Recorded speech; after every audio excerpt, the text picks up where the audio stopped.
नमस्कार, doctor S Yadav online classes में आपका स्वागत है। ऑनलाइन फ्री क्लासेज में आपका स्वागत है। हम कल जो बात कर रहे थे, आपसे वादा किया था कि 10 मिनट का हम वीडियो उपलब्ध कराएंगे आपको। उसी क्रम में आज बात करेंगे। कल हम राजस्थान के भौतिक प्रदेशों के बारे में चर्चा कर रहे हैं।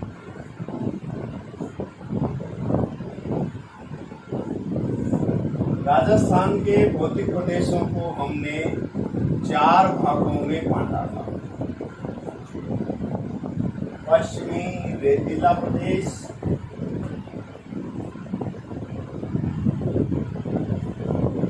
अरावली पर्वतमाला,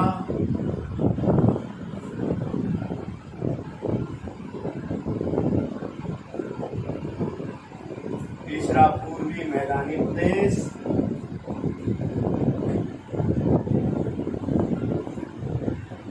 और चौथा हड़ौती प्रदेश।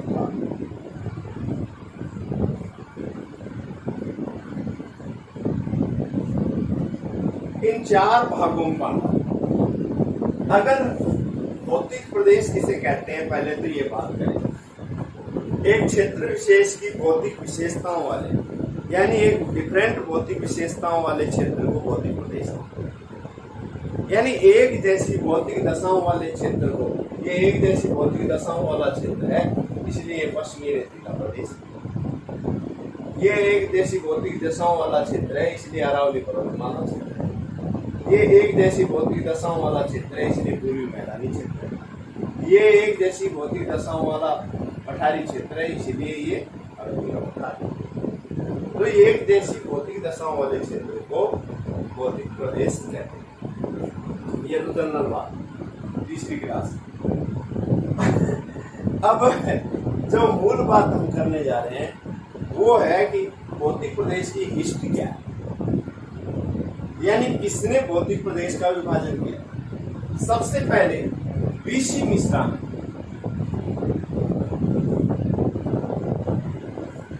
7 भौतिक प्रदेशों में बांटा राजस्थान, है ना। उन्होंने ये नदी प्रदेश बता दिया, नहरी क्षेत्र, फिर बताया शुष्क रेतीला, अर्ध शुष्क रेतीला, फिर ये चंबल का बियड़ क्षेत्र, यहाँ बियड़ बताया उन्होंने, ये पठारी क्षेत्र बताया, ये दक्षिण का अरावली पर्वतीय क्षेत्र बताया, ये पूर्वी का मैदानी क्षेत्र बताया। इस प्रकार से उन्होंने 7 भौतिक प्रदेशों में बांटा। इसके बाद जो है आपसे ये पूछा जाएगा कितने भौतिक प्रदेशों में बांटा। ये ध्यान रखना, इसमें एक इम्पोर्टेंट ये है नहरी क्षेत्र, और इसको बताया है उन्होंने चंबल का बिहिड़ क्षेत्र। ये करौली, धौलपुर और ना माधोपुर, ये जो क्षेत्र है, ये चंबल का बिहिड़ क्षेत्र बताया। ये दक्षिणी अरावली क्षेत्र बताया, ये पूरी मैदानी प्रदेश बताया। बाकी तो एक ऐसी। तो वीसी मिश्रा ने 7 भागों में बांटा।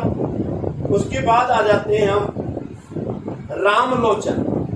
रामलोचन ने 1971, प्रोफेसर रामलोचन ने 1971 में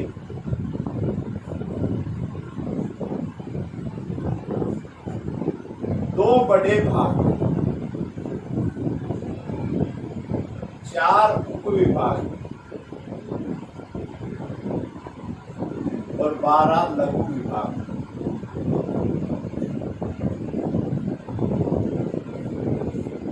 दो बड़े भाग में पठारी क्षेत्र और अन्य राजस्थान, 4 उपविभाग और 12 लघु विभाग में रामलोचन जी ने बांटा। आपको ये याद रखना है, ये याद रखना है, बस थोड़ा सा, कुछ भी नहीं है।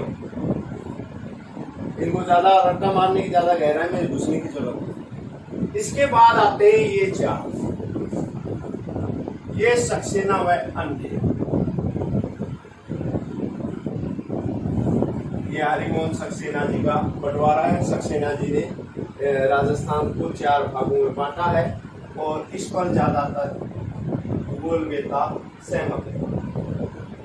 सही विभाजन ये मानते हैं। पश्चिमी रेतीला प्रदेश, आपने कल चर्चा की थी, लगभग 61% है, लगभग 60 से ऊपर है, 60 पॉइंट कुछ है। उसके बाद अरावली पर्वतमाला 1 2 3 4 5 6 7 8 9% आपने कल बांट दिया। पूर्वी 2, मैदानी 3, कितना 23, तो पूर्वी मैदानी 23%। हड़ौती का पैठार कितने हैं 7%।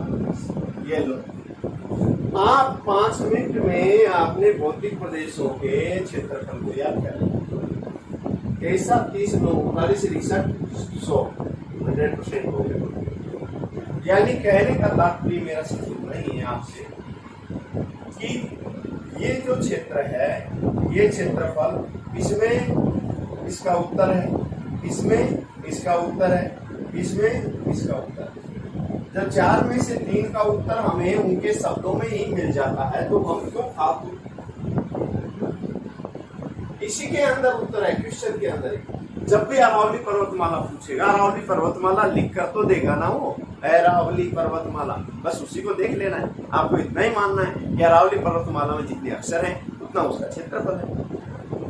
पूर्वी मैदानी के बीच में डॉट है, पूर्वी मैदानी यानी पूर्वी 2, मैदानी 3 यानी 23%। हड़ौती का पैठार है यानी 7%। समझ गए? तो ये तो बहुत। अब इसमें बात करें जनसंख्या, 61% क्षेत्रफल है। माइंड में ऐसे चित्रण करो, 60% क्षेत्रफल है। 100 में 60 घटाए कितने 40, इसमें 40% जनसंख्या है मास। समझ गए? अब 9 है तो 1 बढ़ा दो इसको, इसमें 10% जनसंख्या, इसमें 11% जनसंख्या। समझ गए? एक आदमी हड़ौती के पठार में बैठा है, एक आदमी हड़ौती के पठार में बैठा है। अरावली में 1 जोड़ दो, क्षेत्रफल में 10% जनसंख्या। समझ में आया? इसको ऐसे लिंक करके याद करोगे तो आसानी से याद होगी। बाकी कितनी बची 45%, 40, 50, 60, 61, ये होता है। समझ में आया? तो इस प्रकार से ये इनकी जनसंख्या है, ये क्षेत्रफल, ये जनसंख्या। अब एक एक की चर्चा करते हैं हम, छोटी छोटी फटाफट, जहां जहां से क्वेश्चन आते हैं। तो सबसे पहले तो मैं आपको इसमें नक्शे में दर्शाता हूं।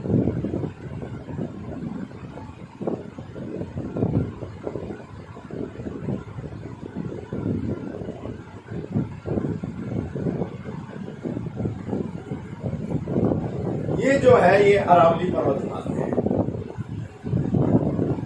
ये जो आपका है ये हड़ौती का पठार है।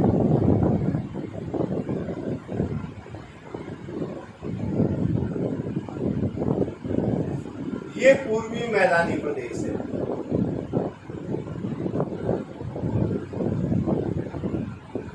ये अरावली पर्वतमाला है।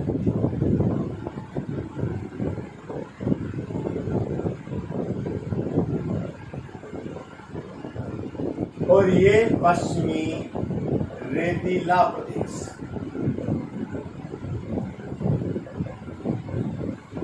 ये पश्चिमी रेतीला प्रदेश है, ये अरावली पर्वतमाला है, ये पूर्वी मैदानी प्रदेश है, ये हड़ौती का पठार है। ये 4 भाग सर्वमान्य है। अब इसके बाद अगर हम बात करें, ये 4 भागों में बांट दिया। अब हम पश्चिमी रेतीले प्रदेश से चलते हैं। पश्चिमी रेतीले प्रदेश से क्वेश्चन कैसे आता है? क्वेश्चन आता है सर्वाधिक जैव विविधता वाला प्रदेश कौन सा है? सर्वाधिक जैव विविधता वाला रेगिस्तान कौन सा है? तो उत्तर होगा पश्चिमी रेतीला प्रदेश, बिहार का वनस्पति क्षेत्र।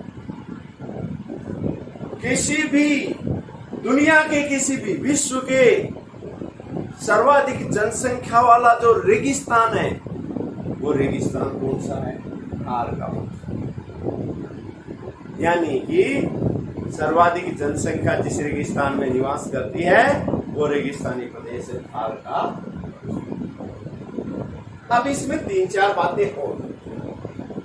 तो आपने सर्वाधिक जैव विविधता,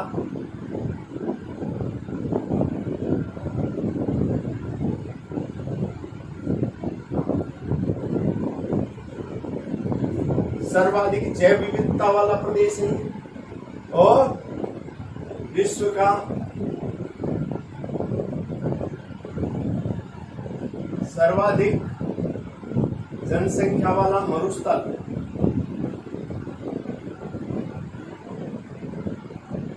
विश्व की सर्वाधिक जनसंख्या वाला मरुस्थल, विश्व की सर्वाधिक जैव विविधता वाला मरुस्थल जो प्रदेश है वो पश्चिमी रेतीला प्रदेश है। टेथिस सागर के विलोपन के बाद ये प्रदेश बना है। पश्चिमी रेतीले प्रदेश में रेत के टीले पाए जाते हैं, रेत के टीले पाए जाते हैं। ऐसे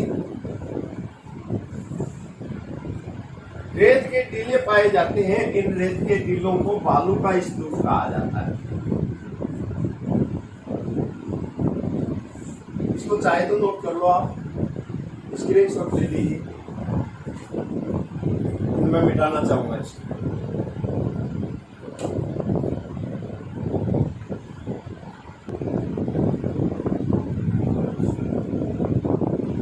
तो पश्चिमी रेतीले प्रदेश की 2-3 विशेषताएं हमने देखी, सर्वाधिक जैव विविधता वाला, सर्वाधिक जनसंख्या वाला। अब बात यह है, क्या रेतीले टीलों का आकार पाया जाता है? जैसे आधे चंद्रमा की जो आकृति होती है, आधे चंद्रमा की आकृति वाला ये जो रेतीला टीला है, आधे चंद्रमा की आकृति वाला रेतीला टीला को बरखान कहते हैं। बरखान या बरछान, इसको बरखान या बरछान कहते हैं। एक बालू का ऐसा भी होता है रेतीला टीला जिसकी आकृति ऐसे होती है, इस आकृति को स्टार बालू का कहा जाता है।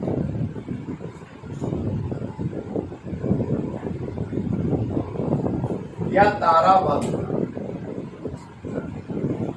तारा बालू का।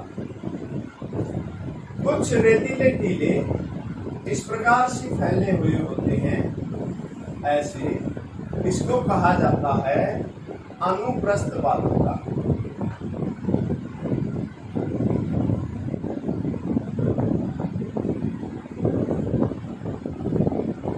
अब इन बालुकाओं के बीच में, जैसे जैसलमेर में, जैसे रेत के टीलों में जैसे खड़ा खोद दिया हो, रेत के टीलों में क्या खोद दिया हो? जैसे खड़ा खोद दिया हो, यानी टीलों के बीच में जो प्लाया झील पाई जाती हैं,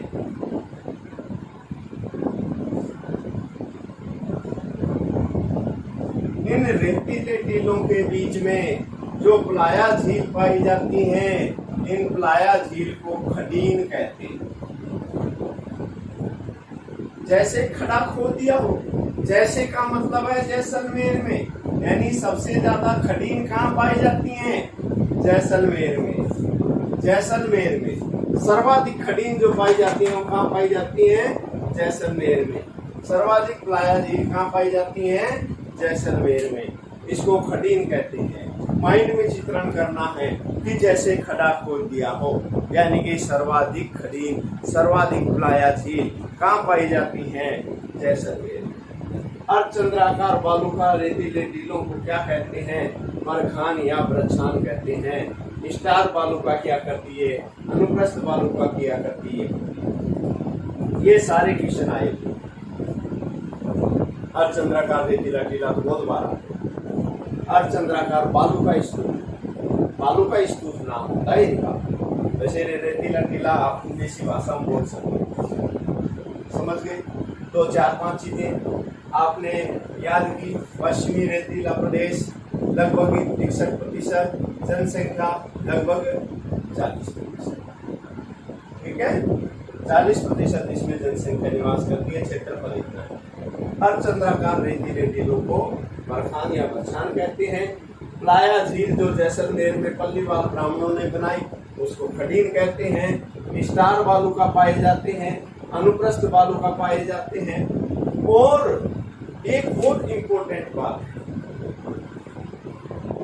ये जो थारगर रेगिस्तान है, पूरी भारत में जो भारत का जलवायु है उस जलवायु का ये आधार स्तंभ है। यहाँ सर्वाधिक न्यून वायु दाब के केंद्र बनते हैं। जैसलमेर में जैसे वायु ही नहीं है, या जैसे वायु ही नहीं है, जैसे वायु ही नहीं है, न्यून वायु दाब के केंद्र बनते हैं। जैसलमेर में न्यून वायु दाब का केंद्र बनता है, न्यून वायु दाब का केंद्र बनता है। तो इसी कारण, यही कारण है कि मानसूनी हवाओं को ये अपनी ओर आकर्षित करता है और बुलाता है, आजा आजा।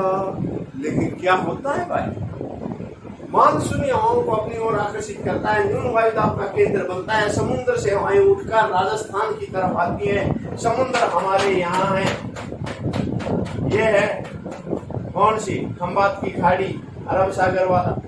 यहाँ से मानसूनी हवाएं उठती हैं, राजस्थान की तरफ चलती हैं।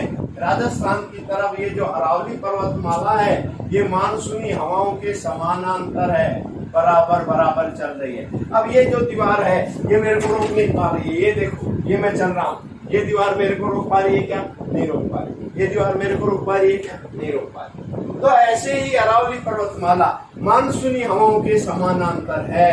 समानांतर है तो मानसूनी हवाएं ऊपर से निकल जाती हैं, राजस्थान सूखा रह जाता है। फिर ऊपर जाके कश्मीर, जम्मू कश्मीर, पंजाब, वहां के पहाड़ कहते हैं रुक जाओ जाने वाले रुक जा, और वहां वो रुकती हैं, फिर वो बारिश होती है। समझ में आया? इसलिए हम तो सूखे के सूखे रह जाते हैं। इसलिए यही कारण है कि अरावली के पश्चिम में 50 सेंटीमीटर वर्षा होती है, 50 से कम, 50 से कम।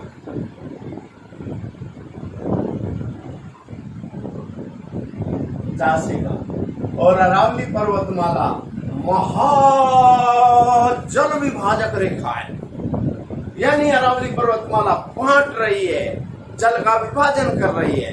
महाजल विभाजक रेखा है, यानी अरावली के पश्चिम में 50 सेंटीमीटर से कम वर्षा होती है, अरावली के पूर्व में 50 सेंटीमीटर से अधिक वर्षा होती है, और अरावली खुद के ऊपर 50 सेंटीमीटर वर्षा होती है। समझ में आया? अरावली के पश्चिम में 50 से कम, खुद पे 50, और इसके पूर्व में 50 से अधिक वर्षा होती है। ये भी क्वेश्चन आया था। अरावली पर्वतमाला महाजल विभाजक रेखा है, कितने सेंटीमीटर? तो कितने सेंटीमीटर? 50 सेंटीमीटर। अब देखो, अब कई मरुस्थल में कई ऐसे क्षेत्र हैं, देखो, जहां चट्टानें पाई जाती हैं। जैसलमेर, पोखरण से आगे जाके देखो, चट्टानें पाई जाती हैं। इस चट्टानी मरुस्थल को कहते हैं हम्मादा। हम्मादा, हम्मादा चट्टानी मरुस्थल। रेतीले टीलों का अंबार, बहुत सारे रेतीले टीले हैं, तो इसको कहा जाता है इर्ग। ये सारे के सारे जो मैं बता रहा हूँ, ये सहारा रेगिस्तान की भाषा, लैंग्वेज में बता रहा हूँ। इनके रेगिस्तानी क्षेत्र में नम भूमि पाई जाती है। इस नम भूमि को रन कहा जाता है। क्या कहा जाता है? रन कहा जाता है। तो ये आपने पश्चिमी रेतीले प्रदेश की विशेषताएं देखी। आपने देखा 61%, जनसंख्या 40%, अर्धचंद्राकार रेतीले टीले को बरखान जैसे खड्डा खोद दिया हो, यानी कि सर्वाधिक प्लाया झीलें जो हैं जैसलमेर में पाई जाती हैं, इनको खडीन कहा जाता है। कंप्लीट।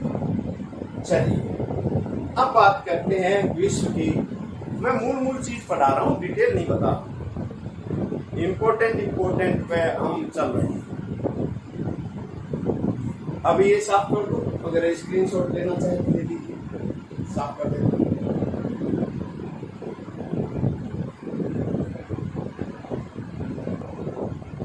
हम बात करेंगे विश्व की सबसे प्राचीन वलित पर्वतमाला अरावली पर्वतमाला।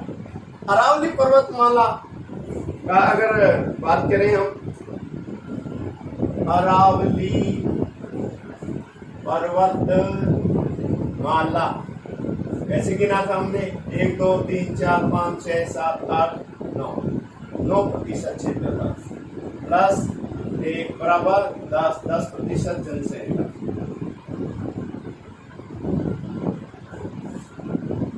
10% जनसंख्या, 9% क्षेत्र। अरावली पर्वतमाला प्री कैम्बियन काल की है।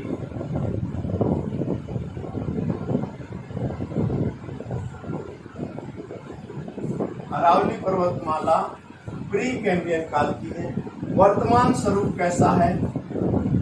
वर्तमान में ये अवशिष्ट के रूप में है। वर्तमान में कैसा है? ये अवशिष्ट के रूप में। विश्व की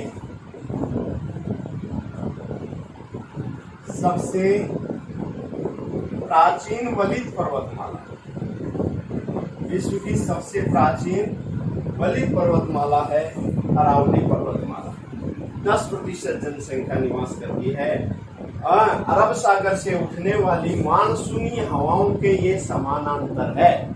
अरब सागर से जो हवाएं उठती हैं वो मानसूनी हवाओं के ये समानांतर है। ये महाजल विभाजक रेखा है। कितने सेंटीमीटर? 50 सेंटीमीटर। ये राजस्थान प्रदेश में है। महाजल विभाजक रेखा है 50 सेंटीमीटर। विश्व की सबसे प्राचीन वलित पर्वतमाला प्री कैम्बियन काल की। अब अगर बात करें राजस्थान में इसकी लंबाई कितनी है? 550 किलोमीटर। कुल लंबाई कितनी है? 692 किलोमीटर। कुल लंबाई 692 किलोमीटर। राजस्थान में लंबाई 550 किलोमीटर। अब ये राजस्थान के किस ओर फैली? अब देखो ये उत्तर, मैंने आपको बताया था नक्शा देखते वक्त, ऊपर नीचे यानी उत्तर दक्षिण।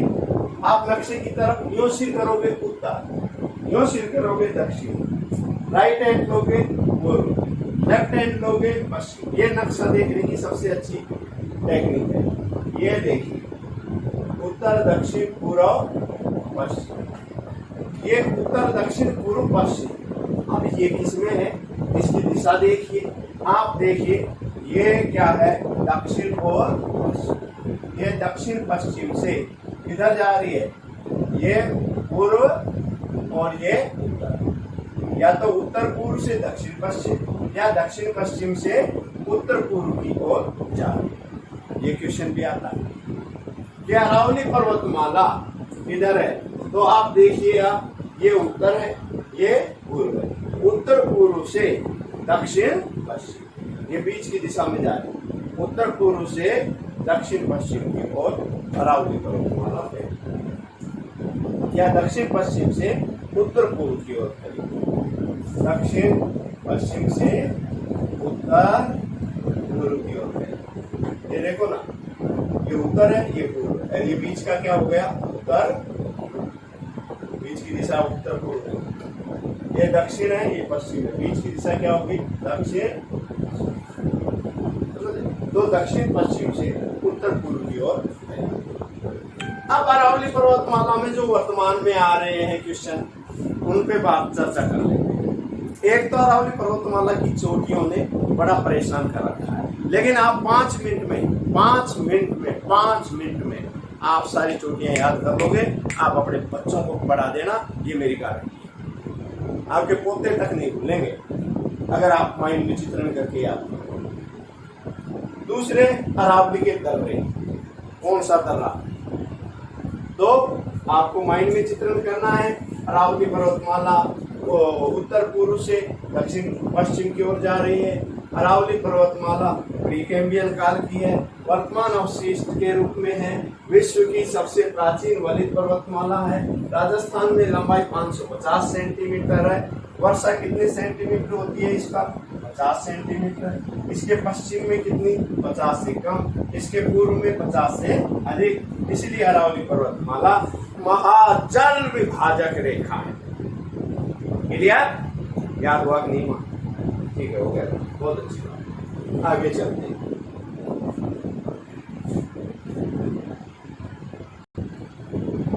अब बात करेंगे अरावली पर्वतमाला की चोटी।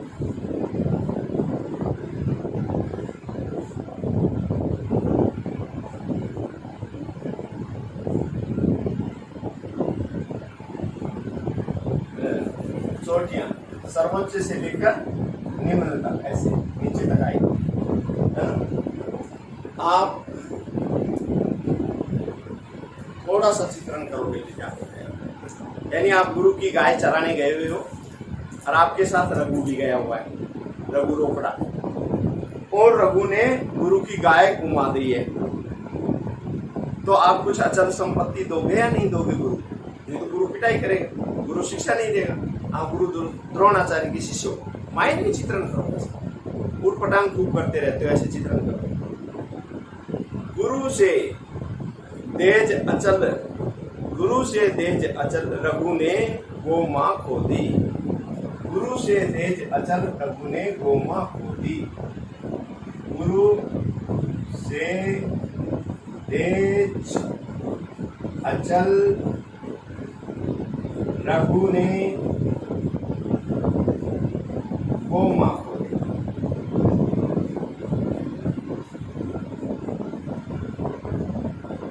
गुरु से दे अचल रघु ने गोमा खोदी। कि गुरु से दे दो अचल संपत्ति, रघु ने क्या किया? गोमा खोदी। गुरु से दे अचल रघु ने गोमा खोदी। गुरु शिखर सबसे ऊंचा, इससे नीचा शेर, इससे नीचा कौन सा ही? देलवाड़ा। इससे नीचा जरगा, इससे नीचा अचलगढ़, इससे नीचा रघुनाथगढ़,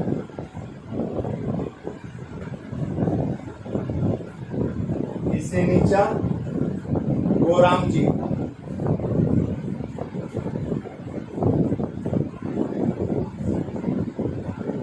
गोराम जी, इसके नीचा महाराज जी, इसको वो कहते हैं ना टाटगढ़, टाटगढ़ के पास है ये महाराज, और इसके नीचा ओ। ये लाइन याद कर लो। अब कई लोगों के वो रहता है ऊंचाई कितनी है, तो गुरु शिखर की है 1722, पहले 1727, लेकिन ज्योग्राफी परिषद ने इसको निश्चित कर दिया 1722। कई लोग झंडा बता देते हैं, मंदिर के ऊपर झंडा है इसलिए वो हो गया, मंदिर है वो ढह गया, पता नहीं क्या क्या बोलते हैं। अरे ये समुद्र तल से ऊंचाई है, मंदिर फंदिर से कोई लेना देना नहीं है। तो गुरु शिखर 1722। इसके बाद में अगर शेर की लंबाई आप देखें तो ये है 1557। फिर अगर आप देलवाड़ा की भी लंबाई याद रखें, तो रखने की जरूरत नहीं है, लिख देता हूँ आपको। ये जगह की लिखनी 14 से अचलगढ़ की ये 13 से।